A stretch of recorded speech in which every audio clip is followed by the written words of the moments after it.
अल्हम्दुलिल्लाहिल्लज़ी वकफ़ा वस्सलामु अला इबादिहिल्लज़ीना इस्तफ़ा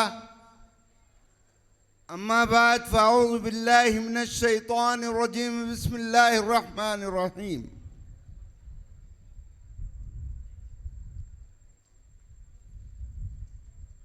सदर काबिल सद एहतराम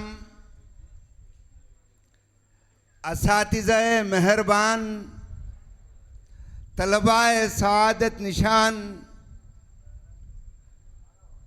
सामईन इकराम, अस्सलामु अलैकुम वरहमतुल्लाहि वबरकातुहू।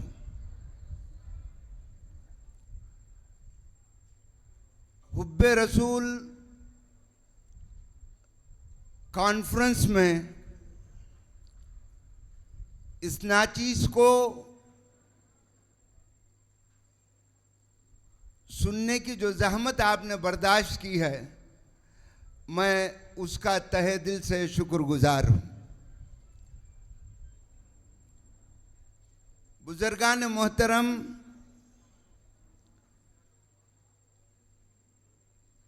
दादे सुखन शनास के तहसीन नाशनास, इस अंजुमन से कोई तो इनाम मिल गया। मुझसे पहले मेरे रुफ़क़ाए कार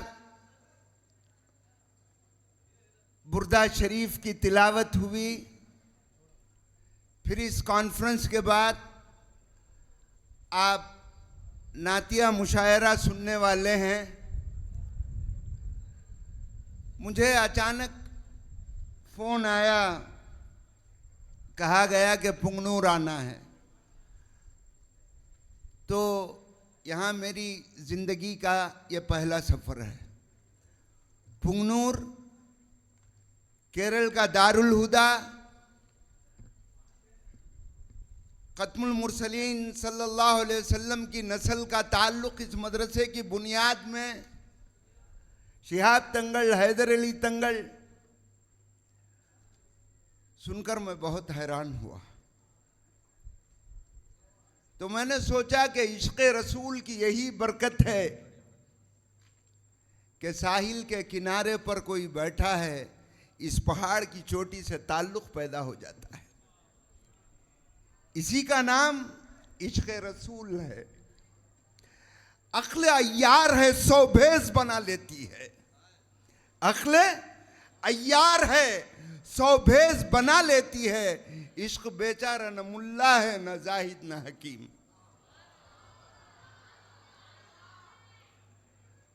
वो अबद था, वो अबद था, वो हम में था, फिर भी वो हम जैसा न था।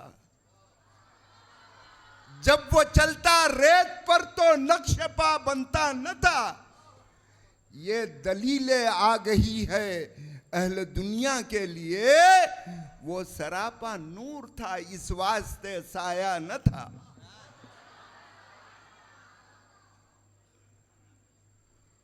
तो आज 1500 साल बीत गए, हिजरी के 1440 पर 7 साल, और हुजूर की मक्की ज़िंदगी के 50 पर 3 साल जोड़ लिया जाए तो 1500 साल। 1500 साल में इस्लाम किन किन दौर से गुजरा है। कभी किसी ने दिल से लगाया, कभी किसी को गर्म रेत पर लिटाया गया, कभी किसी को शहर बदर कर दिया गया। वहां दूध बेचने के लिए लोग जाते तो नीचे रहने वालों ने पैसे देकर दूध ऊपर न जाने का हुक्म जारी कर दिया। इसीलिए वो नबियों में रहमत लक़ब पाने वाला, मुरादें गरीबों की बरलाने वाला, उसका जो लक़ब मिला। आज भी आप अगर हज को जाएंगे, रुबात के रास्ते में शाह मंसूर से गुजर कर सीधे हाथ पर आएंगे तो वहाँ शोबे अली के नाम का एक पहाड़ है, जिस पर हुजूर सल्लल्लाहु अलैहि वसल्लम को मक्के के अंदर न रहने का हुक्म देकर वहां जो है उनको बदर कर दिया गया था। तो पहले के 10 साल में 100 से ज्यादा साहबा आपके पास मौजूद नहीं थे। उसके बाद मुकम्मल दावत, कुर्बानियां, ईसार, उसके बाद ये मुकाम आया कि हिजरत के बाद का एक मौसम। तो हुजूर की मक्की जिंदगी अगर हमारे नौजवान पढ़ लें तो कसम खाकर कहता हूं कि दुनिया तुम्हें सजदा करने लगेगी। हर हाल में अल्लाह से डरना सीखो, सांचे में शरीयत थी के ढलना सीखो। हर रुख पर जमाने के बदलते क्यों हो, हिम्मत से जमाने को बदलना सीखो। इसीलिए वो दौर हुआ। अभी आपने क़सीदा बुर्दा शरीफ सुना, तारीख उसकी ये है कि शायर, रिवायात में आता है कि 16 साल तक फालिज की वजह से उसका एक हाथ और पैर काम नहीं करता था, और एक दिन अचानक ख्वाब में सरकार नामदार का दीदार हुआ और कहा, बोसेरी क्या आप कुछ हमारे लिए अशार नातिया नहीं सुनाएंगे? तो ख्वाब में उसने पढ़ना शुरू कर दिया। नींद उठी, आंख खुली, कलम लिया, दवात और किताब पर लिखना शुरू कर दिया। लिखकर खत्म होने के बाद उस मफलूज को, भाई 2 मिनट रुको, लो 2 मिनट रुको भाई। मफलूज जो फालिज का असरअंदाज हो चुका था, वो सोचता है कि मेरे हाथ और पैर काम कर रहे हैं। लिख दिया। लिखने के बाद ये तय हुआ। फिर सुबह उठा, फरात के किनारे जहाँ आपको हजरत जुनैद बगदादी का मज़ार है, सोबान सोरी का मज़ार है, बहलूल दाना का मज़ार है, वहाँ से गुजरता है। एक आदमी बुलाता है, बोसेरी इधर आ जाओ। पूछा क्या है? कोई 2-4 नाती अशियार सुनाओ। तो बोसेरी ने कोई पुराने 2-4 अशियार सुनाए। तो साहिल जो पूछने वाला था उसने कहा कि वो सुनाओ जो रात को सरकार नामदार सल्लल्लाहु अलैहि वसल्लम को आपने सुनाया था। हैरान, पूछा आपको कैसे पता? कहा कि मैं भी आया था। और उस उवैस करनी से उस इश्क की दास्तान पूछो जिसको मां की खिदमत के हुक्म की वजह से दीदार नबी मुयस्सर नहीं हुआ, और नबी ने कह दिया कि मेरी दीदार से पहले तेरी मां की खिदमत का हक है, जाकर कर।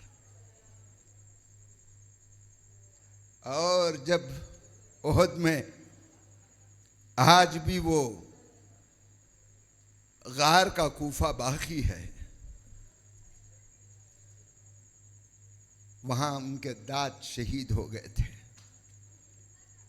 जैसे ही उवैस करनी ने सुना तो पत्थर लेकर पूरे दांत मार मार कर निकाल लिए।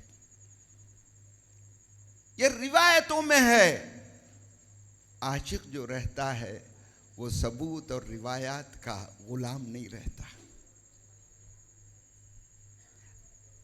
ये 1500 साल में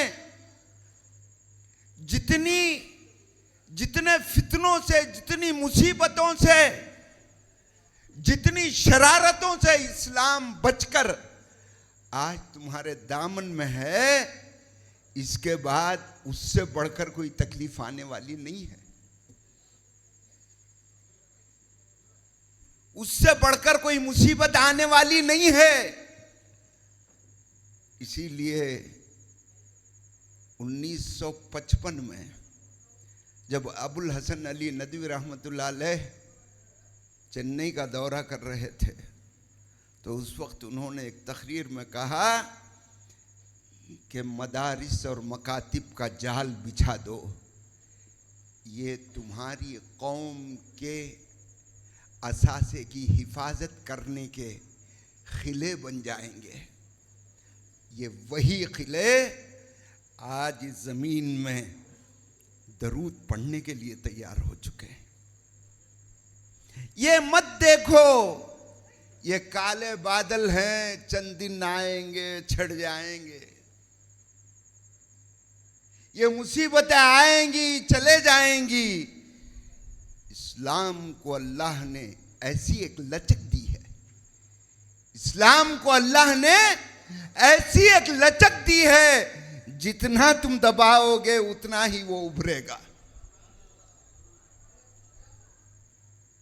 दर हकीकत हमारे बुजुर्गों ने, औलिया अल्लाह ने जो तजुर्बा अपनी जिंदगी का दिया है, वो इस जमीन में हमेशा कामयाब था, कामयाब है और कामयाब रहेगा। ख्वाजा मोइनुद्दीन चिश्ती अजमेरी रहमतुल्लाह अलैह के लंगर में कभी गोश्त नहीं पका। सोच देखिए औलिया अल्लाह की कि वो जहां गैरुल्लाह की इबादतें भरपूर हैं, जहां अकीदा खाने पीने में भी मौजूद है, वहां जाते हैं, दावत का काम शुरू करते हैं, 90,000 को बगोश इस्लाम ले आते हैं और अपने पेट के लिए कहते हैं कि कोई दुआ का तलबगार आएगा और मुझको गोश्त खाता हुआ देखेगा तो कराहत महसूस कर कर बाहर चला जाएगा, तो मैं दीन का काम, मेरे नबी का पैगाम उसके तक कैसे पहुंचा पाऊंगा? मैं पेट को मार लूंगा, नबी की दावत से कभी मुंह नहीं फेरूंगा। यह था औलिया अल्लाह का। तो ये पूरे हिंदुस्तान के अंदर आप देखेंगे तो चंद घराने सादात के मौजूद हैं। तो मलबार जो है वो हिंदुस्तान का पुराना बंदरगाह था। दौरे नबी से पहले ही वहां अरबों की तिजारत के लिए आमद जामद जारी थी। तो उसी में का एक खानदान आया जिसको आज हम तंगल के नाम से याद करते हैं। उसी नस्ल के शिहाब तंगल, हैदर अली तंगल और आज सादिक अली तंगल हमारे सामने मौजूद है। एक मुस्नद हदीस है कि सरकार नामदार सल्लल्लाहु अलैहि वसल्लम ने फरमाया कि अगर कोई मेरे खानदान के शख्स की सरबराही, सदारत कबूल कर ले तो उसकी कश्ती कभी नहीं डूबेगी। वो ऐसा महफूज रहेगा जैसे कि नूह अलैहिस्सलाम की कश्ती में उनके मानने वाले महफूज थे। तो सिलसिला जारी है। दुनिया तहकीक कर रही है कि 1500 साल पहले वो क्या शख्स था जिसने कह दिया और आज तक चल रहा है। वो क्या शख्स था? दुनिया हैरान है। आप सूरह अबाबील पढ़ते हैं तो हमको ख्याल यही आता है कि एक परिंदा है जिसको अल्लाह ने हुक्म दिया होगा और वो कंकर लेकर आया और उस लश्कर पर डाल दिया और वो मर गए। लेकिन मर गए का जिक्र नहीं है, भस्म हो गए। जो आटम बम में नाइट्रोजन यूज होता है वही जो है भस्म करता है।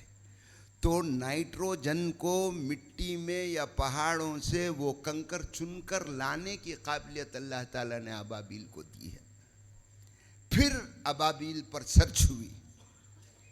अबाबील नदी के किनारे या गीली मिट्टी से छोटे छोटे दाने लेकर घर बनाता है, और जब वो घर बनाता है तो 150 से 200 घर बन जाते हैं, अबाबील बना लेते हैं। आपको ताज्जुब होगा कि वो जब बच्चे अंडे से निकलते हैं तो याद रखो वो बच्चे बीट अपनी गिलाजत अपने घोंसले में नहीं करते, बाहर करते हैं, जिस दिन पैदा होते हैं उसी दिन से। और जब उसको इरकान हो जाता है, जांडिस हो जाता है, तो वो परिंदा वहां से उड़कर सीधे हिंदुस्तान आता है। हजरुल हिंद नाम का एक सफेद एक पीला पत्थर ले जाता है, जाकर वो अपने घोंसले में डाल देता है। जब वो बच्चे उस कंकरियों पर ठेलते हैं तो उनका जांडिस चला जाता है। ये तजुर्बा है। अरबों के बच्चों को जांडिस हो जाता था तो वहां नबातात तो नहीं, रेगिस्तान था। तो वो क्या करते कि अबाबील के बच्चों को लेते, जाफरान को पानी में घसते और बच्चे के बदन पर लगाकर उसी घोंसले में छोड़ देते। माँ आती, देखती कि बच्चे को जांडिस हो गया है, तो फौरन हिंदुस्तान तक सफ़र करके आती और वह हजरुल हिंद लेकर जाती। वो जब डालती तो बच्चे की सेहत अच्छी हो जाती। तो वहाँ का अरबी जो देखता अपने बच्चों को जांडिस है, ये कंकर आहिस्ता से वहाँ से चुरा कर ले जाकर अपने बच्चों को गिजा कर पिलाता और जांडिस चला जाता। इससे यह सबक मिलता है कि किसी चीज़ को अल्लाह ने अगर इस्तेमाल किया है तो फितरी तौर से उसकी हिकमत उसके दिमाग में, उसके जिस्म में रखा है। अबाबील को हजरुल हिंद और काफिले को ख़त्म करने वाले कंकर की पहचान देने वाला उसके महबूब के बंदों को हुकूमत करने का तरीक़ा नहीं देगा, उसके बंदों को सियासत करने का तरीक़ा नहीं देगा, उसके बंदों को ईमान बचाने का तरीक़ा नहीं देगा, उसके बच्चों को रहम दिली का सबक नहीं देगा। हम तो माइल बकरम हैं, कोई साइल ही नहीं। हम तो माइल बकरम हैं, कोई साहिल ही नहीं। राह बतलाए किसे, रह रवे मंजिल ही नहीं।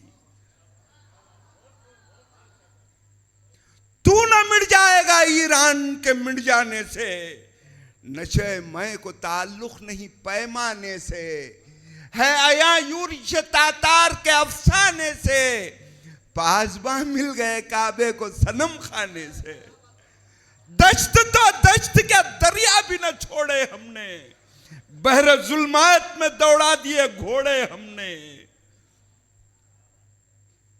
ब्रादरान याद रखिए, ये मुसीबतें आएंगी जाएंगी, ये परेशानियां आएंगी जाएंगी, लेकिन दुनिया पर आप गालिब होकर रहोगे। इसलिए इसकी भी एक तारीख देख लीजिए। एक तरफ यूरोप है, एक तरफ रोम है, एक तरफ तरक्की याफ्ता ईरान है, एक तरफ चीन है। ज़मीन का वो इलाका ज़रख़ीज़ नहीं है, रेगिस्तान है, और रेगिस्तान में गर्मी के 4 महीने और सर्दी के 4 महीने काफिले कभी यमन को चले जाते हैं तो कभी मुल्क शाम को चले जाते हैं। वहाँ बसने वाला कौन था? सिर्फ 11 खानदान थे, और उस वक्त ही में उन 11 खानदानों के अंदर ये कानून ये था कि कोई उस रेगिस्तान को छोड़कर चला जाएगा तो उसके माँ बाप की जायदाद में हिस्सा नहीं रहेगा। और आप देखेंगे कि दुनिया के हर कोने में बादशाहत थी, वो चाहे जालिम थे या रहम वाले थे, बादशाहत थी। हर जमीन का कोई कहने वाला था कि ये मेरी है, और हर एक कहता था कि मैं कबीले का सरदार हूं, इस जमीन का बादशाह हूं, मेरे पास फौज है, मैं यहां का शहंशाह हूं। लेकिन आपने कभी सोचा कि दुनिया का नक्शा देखा कि उस रेगिस्तान का कोई बादशाह नहीं था, इसलिए कि खुदा को यह मंजूर नहीं था कि उसका बादशाह जहां पैदा हो वहां कोई दूसरा बादशाह के भी तारीख मौजूद रहे।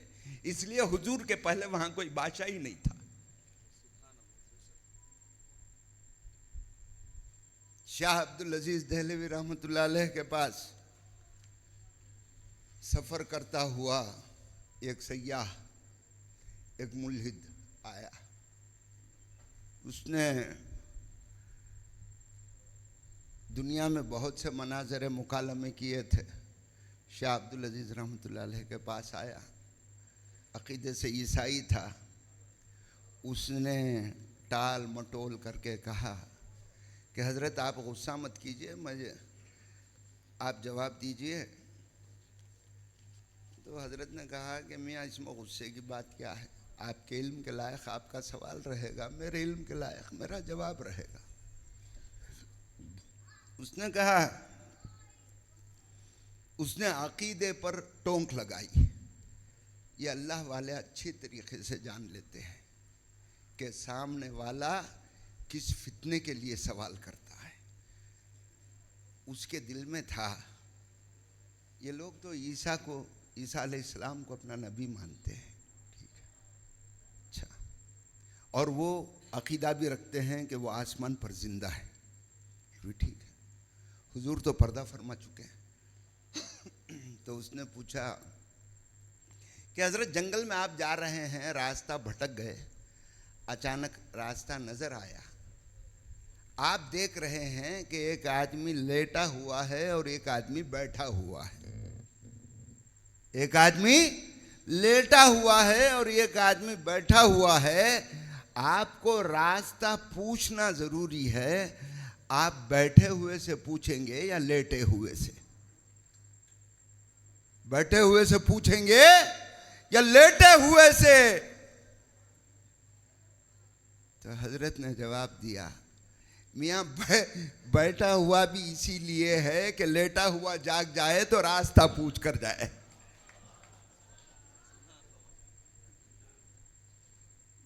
ये आपको, आपके माँ बाप मुसलमान हैं, आप मुसलमान हैं, आपके बच्चे मुसलमान हैं, तो आपको ये चीज आसानी से मिल गई है। मियाँ कदर करो, ये यूं ही तुम्हारे पास नहीं आई।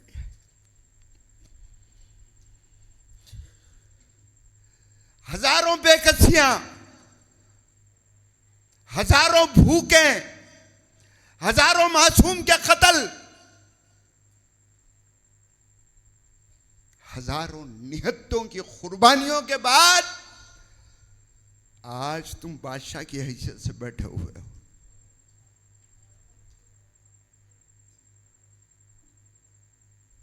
साठ 65 साल का कम्युनिज्म रशिया में जब उल्टा तो 6 से 7 इस्लामी हुकूमतें बन गई। उज़्बेकिस्तान, अज़रबैजान सब बन गया। आसानी से बना नहीं। अंधेरों में पेड़ों के अंदर जाकर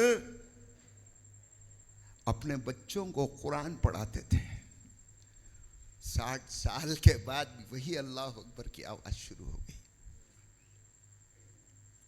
एक जमात आई थी,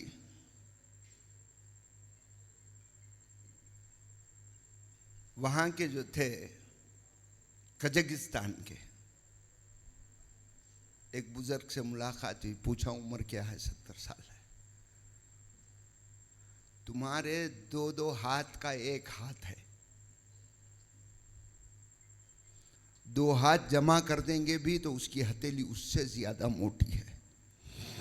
कुरान पढ़ रहे थे, मैं तारीख का तालिब इल्म था, तो मुझे जहन में बात आई। कुरान पढ़ रहे थे, कौन सी आयत पढ़ रहे थे, तो उन्होंने कुरान बंद कर दिया, कह दिया कि अकीदतन कुरान रख कर पढ़ता हूँ, वरना मुझे पढ़ना नहीं आता, यूं ही कुरान याद हो गया है। इसलिए कि हमारे दौर में मदारिस बंद हो चुके थे, मस्जिदें बंद हो चुकी थी, और हम यूं ही याद कर लिए थे। तो फितने कई किस्म के आए, हमारे बुजुर्गों ने अपनी जान की बाजी लगा दी। इमाम अहमद बिन हम्बल रहमतुल्लाह अलैह को कोड़े से नवाजा गया, इमाम आजम को जो है जहर देकर मारा गया। तहकीक, उलमा की, बुजुर्गों की तहकीक पर तौहीन का नाम आज लेकर बहुत से लोग निकल चुके हैं। याद रखिए, बुजुर्गों की तौहीन करोगे तो आने वाली नस्ल तुम्हारी तौहीन करेगी। इसलिए कि आदमी जो बोता है वही काटता है। रागी बोकर राया नहीं काटेगा, राया बोया तो राया काटेगा, रागी बोया तो रागी काटेगा। क्या तहकीक!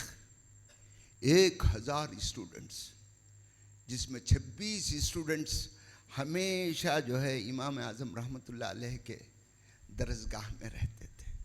कैसे कैसे अजीब सवालात। एक आदमी आया, पूछा,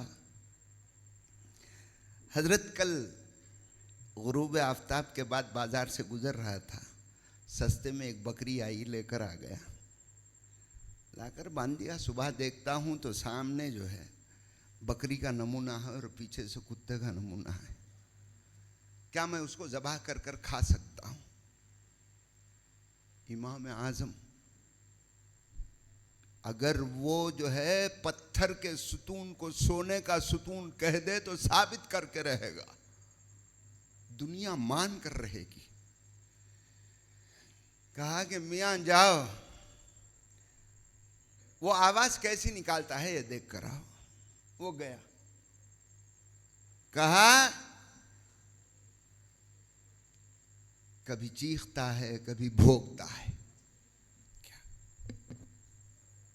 तो फिर इमाम आजम ने कहा कि मियां जाओ, उसके सामने पानी रखो, चाट कर पीता है कि चूस कर पीता है देख कर आओ। फिर गया, कहा कि कभी चाट कर पीता है, कभी चूस कर पीता है। तो इमाम आजम रहमतुल्लाह अलैह ने कहा, अल्लाह का नाम लेकर ज़बाह कर दो, उसके सीने को शक करो, दिल अगर सीधा है तो बकरी में जमा कर लो, उल्टा है तो कुत्ते का है फेंक दो। ये तहकीक दुनिया में कोई दी मजहब में कौन सी भी आलिम करे है। उसके बाद बोले, मियाँ बकरी को दिल सीधा रहता, सो कुत्ते को उल्टा रहता, वो पड़े बादी छमना भी मालूम होता, कुत्ते को दिल उल्टा रहता।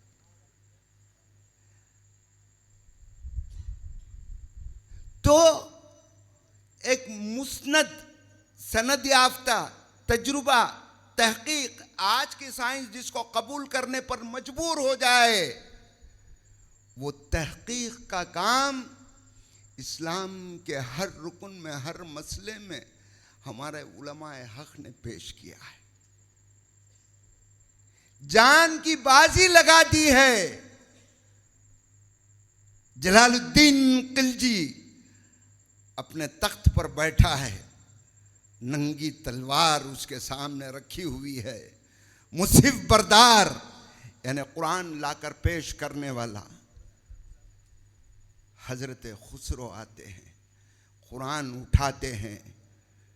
बादशाह का हुक्म है कि खुसरो आ जाओ, तुम हाथ नहीं लगा सकते, जानते हो तुम्हारा अंजाम क्या होगा। तो खुसरो ने कहा, हाँ जहां पना मैं जानता हूं कि मेरा अंजाम क्या होगा। एक दिन पहले जलालुद्दीन खिलजी ने कहा था कि जब भी जाता हूं निज़ामुद्दीन औलिया से मुलाकात नहीं होती।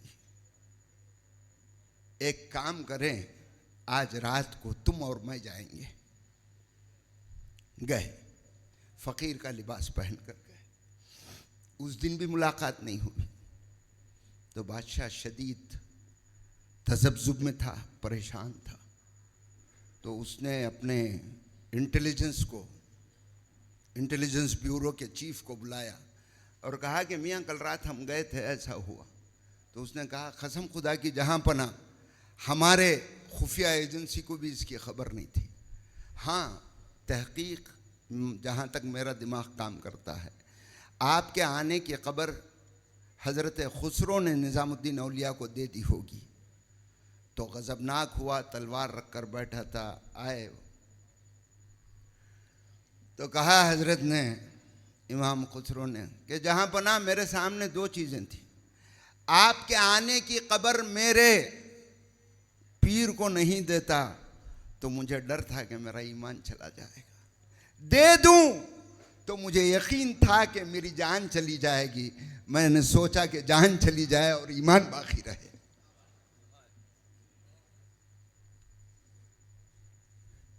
जिंदगी मामूली नहीं है, जिंदगी कठिन फासलों से गुजरती है, कठिन फासलों से गुजरती है। वो इल्म जो अज़म न बन सका, वो अज़म जो कसद न बन सका, वो कसद जो इरादा न बन सका, वो इरादा जो अमल ना करा सका, वो अमल जो नतीजा ना ला सका, वो नतीजा जो आंसू ना बहा सका, बेकार है वो इल्म। लौकान अल हिमारु यहमिलु अस्फारा, ये लोग ऐसे हैं जैसे गधों पर किताबों के बोझ रख दिए गए हो। लिखते चले गए, लिखते चले गए, जिंदगी में कुछ नहीं किया। करो, वो करने का इरादा और नमूना ही दारुल हुदा है। ये हिदायत का मरकज है। बहलूल शाह जब निकला तो बगदाद के गली कूचों में मसले और मसाइल पर मनाजरे और मुकालमे चल रहे थे। एक का सवाल था कि एक सुई पर कितने फरिश्ते बैठेंगे, कव्वा हलाल है या हराम है, मिसवाक कितने इंच की लगड़नी चाहिए। आया कि तातार और तैमूर के हुजूम आए और काट कर रख दिए, जिनकी बोटियां खाने के लिए कव्वे मौजूद नहीं थे। छोड़ो, ये दुनिया कहां जा रही है। आज दुनिया के सुपर पावर्स ये कहते हैं कि चांद में एक दुनिया कायम करनी है, वहाँ वो कंट्री होटल बनाएगी, वहाँ वो कंट्री शॉपिंग कॉम्प्लेक्स बनाएगी, वहाँ पर ये कंट्री जो है वहाँ रेसिडेंशियल एरिया बनाएगी। और तुम जिस किताबुल्लाह की ज़मानत, अमानत खुदा ने ले ली है, वो हाथ में रहने के बावजूद भी हम माजूर और मजबूर बनकर बैठे, इसलिए कि हमने उसको अकीदतन रख लिया है, अकीदतन रख लिया है। वो रेगिस्तान जिनके पास ना पुलिस थी, ना जुडिशरी थी, ना एडमिनिस्ट्रेशन था, ना एडमिनिस्ट्रेशन था, उनके पास वो जब लेकर निकले तो वो दानाए सुबल कत्मे रुसुल मौलाए कुल, जिसने गुबारे राह को बख्शा फरोगे वादी सीना, तो ये फरोग तुम्हारा मुकद्दर है, तुम्हारी फितरत है। ये फितरत कभी नहीं बदलेगी, निकलना पड़ेगा, इन हालात से मुकाबला करना पड़ेगा और तुम ये काम को लेकर निकलोगे तो आखिरत दुनिया में तुमसे बढ़कर कोई सुरखरू नहीं होगा। कब लोगों ने अल्फाज के पत्थर नहीं फेंके, हाँ मैंने भी वो खत तो जलाकर नहीं फेंके। ठहरे हुए पानी ने इशारा तो किया था, कुछ सोच के मैंने ही तो कंकर नहीं फेंके। क्या बात है, उसने मेरी तस्वीर के टुकड़े घर ही में छुपा रखे हैं, बाहर नहीं फेंके।